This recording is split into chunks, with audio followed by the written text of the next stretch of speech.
জুলাইয়ের পরে এই গণরুম গেস্টরুম কালচার আমরা চিরতর বন্ধ করে দিয়েছি। ক্যাম্পাসের মধ্যে কোনো গণরুম গেস্টরুম চলবে না। ম্যানার শেখানোর নামে শিক্ষার্থীদের উপর কোনো ধরনের মেন্টাল টর্চার চলবে না, অথবা তোমার বেস মিটিংয়ের নামে কাউকে রাতভর ধরে তাকে বিভিন্ন ধরনের আচরণ শেখানো, সেটা চলবে না। তো সেই জায়গা থেকে এরকম যদি কোনো ঘটনা ঘটে তোমরা আমাদেরকে জানাবা। আমরা কথা দিচ্ছি ভাই হিসেবে আমরা তোমাদের পাশে আছি, কাউরে ভয় পাবা না। ক্যাম্পাসে কাজ হচ্ছে, তুমি তোমার মেধা দিয়ে তুমি এখানে চান্স পাইছো, কারো করোনা দিয়ে তুমি কি বিশ্ববিদ্যালয়ে চান্স পাইছো? তোমাদের মেধা তোমাদের যোগ্যতা দিয়ে তোমরা এখানে চান্স পাইছো। সুতরাং কাউরে তোমরা ভয় পাবা না। কেউ যদি তোমাদের উপর জুলুম করতে চায়, কেউ তোমাকে যদি ডমিনেট করতে চায়, সেটা আমাদেরকে জানাবা। আর আমরা আছি সবসময়, শির দ্বারা উঁচু রাখবা। শির দ্বারা যদি একবার বাঁকা হয় দেখবা যে এরপরে দাসত্ব নেমে আসবে।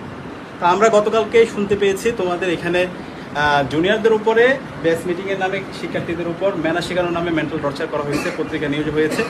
আমরা তোমাদের এখানে হোস্টেল সুপার যিনি আছেন ওনার সাথে কথা বলেছি, বিশ্ববিদ্যালয় ভিসির সাথে কথা বলেছি, প্রভিসি এবং প্রক্টরের সাথে কথা বলেছি, একটা কমিটি হয়েছে। তো এরকম ঘটনা তারা সিসিটিভি ফুটেজ দেখে যারা এই ঘটনার সাথে জড়িত তাদের বিরুদ্ধে ব্যবস্থা গ্রহণ করবে। তো তোমরা কোনো ভয় পাবা না, আমরা আছি ইনশাল্লাহ। আর তোমাদের এই যে স্বপ্নের ক্যাম্পাসের জন্য যা করা দরকার সেটা আমরা করবো ইনশাল্লাহ। তো তোমাদের জন্য দোয়া থাকলো, আর সবাই একসাথে ঐক্যবদ্ধ থাকবা আর পড়াশোনাটা ঠিক মতো করবে ইনশাল্লাহ। ধন্যবাদ সবাই।